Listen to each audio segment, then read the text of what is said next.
We are back again, another quick turnaround straight into Portsmouth versus Coventry.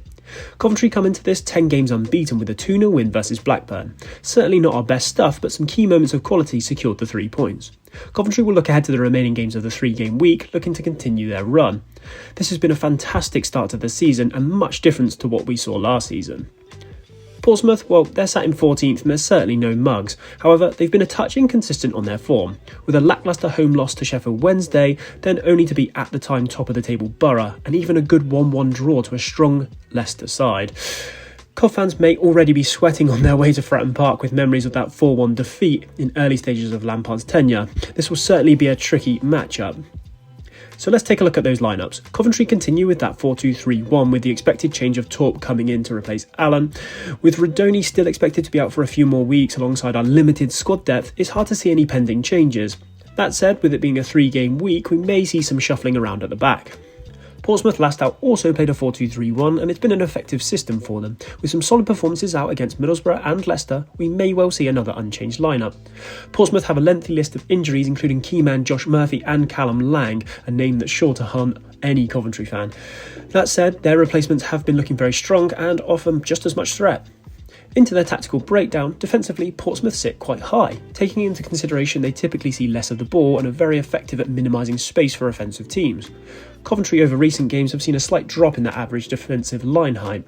Offensively, Portsmouth are deeper and more compact, a very challenging team to break down, and if we look deeper into this with average player positions, you'll see how compact this side is, limiting space between the defence and forward lines. Notably, Swift, their number 10, playing higher than their striker Bishop. Min Hyuk also being more forward, forming a key part of their attack. This team sets up with the intention of keeping that width, in comparison to that of Coventry's last showing versus Blackburn, where average player positions show a more narrow, interchanging forward line. Shot-wise, Portsmouth have greater success inside the box. This is typically a result of their playstyle, opting for more crosses into the box and finding success there. They do still take shots from outside, with 38% of all shots being taken outside the box, in comparison to Coventry's 28%. Pass map wise, you'll see their willingness to go long, but also their number of attempts into the box. They're still very active in these areas and a very direct team. Strip it back to their successful passes and you'll see they still do get quite a bit of success doing this route. Their Middlesbrough game had less passes higher up, but as a warning they came away with a 1-0 winners there, so it's a tricky one to navigate. Touch heat map wise, you'll see a slight preference for the left hand side, with Min Hyuk finding a lot of success there recently for them. No surprise there's a lot of action deeper with defensive solidity. Average possession wise, Portsmouth typically see less of the ball and have a relatively low number of accurate passes per match with an accuracy of 76.1%. For Portsmouth, this is a hint on their direct nature of play, happily opting for troublesome quick counters and constant forward passing.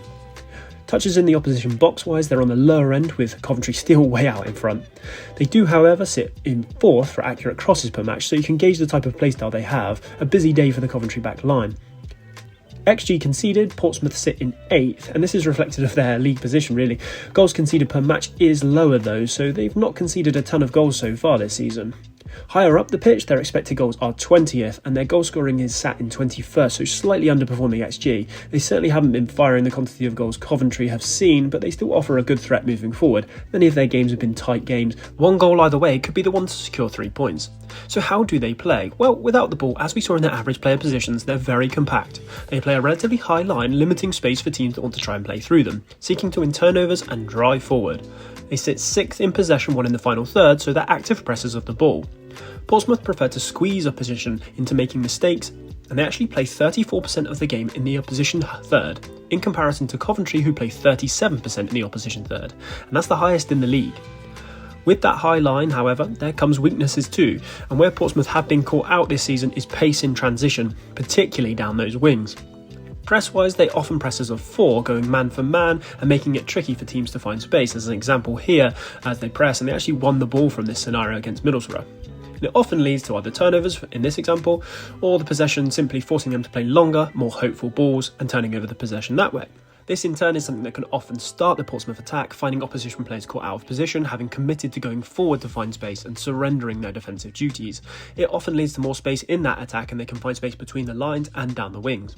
Swift is a key player for this and can often drift into the opposition defence, allowing Bishop to drop deeper to get onto the ball.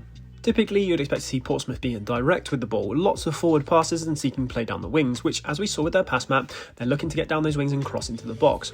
A quick highlight on the player Min Hyuk, who looked really bright for Pompey. His quick movement has helped unlock the opposition defences, and he's currently their joint top contributor for goals and assists. Milan will no doubt be a match for him pace-wise, but his skills moving inside and particularly finding space to run into in the inside channels, it could cause us problems. Coventry, on the other hand, will no doubt be looking to continue in normal fashion. We've seen a slight drop in our possession play, and versus Blackburn we did see a drop in our XG creation. That said, it was against a well-structured back five and it was difficult to break them down with our setup. With the absence of Radoni being able to link up play between the midfield and the attack, we'll likely see a similar direct approach. What I do think will be a huge threat moving forward is our wing play. We know how Coventry has fantastic wingers, in particular with Milan being able to burst down that wing as well and support in that area. It's an area where Portsmouth have been susceptible this season, in particular with attacks with pace. I'd even be open to Kessler-Hayden starting right wing to ramp up that pace down the right. Kessler-Hayden and Milan versus a traditional big left back in Ogilvy, it could be an interesting matchup. Defensively, Coventry have looked good so far this season and the XG conceded stats back that up. Space is difficult to find for the opposition teams and transitions are well guarded. Coventry have only conceded 1 goal from open play this season and have 5 clean sheets on the bounce, so it's certainly a tough team to face at the moment. A quick look into both teams' last showing, Coventry's 2-0 win versus Blackburn. Perhaps not our prettiest performance, however, those moments of quality secured the 3 points and we've certainly got the players that can bring that. I'd like to see a step up in our ability to control the game. It was a bit back and forth with Blackburn and perhaps they were dictating it a little bit too much for my liking.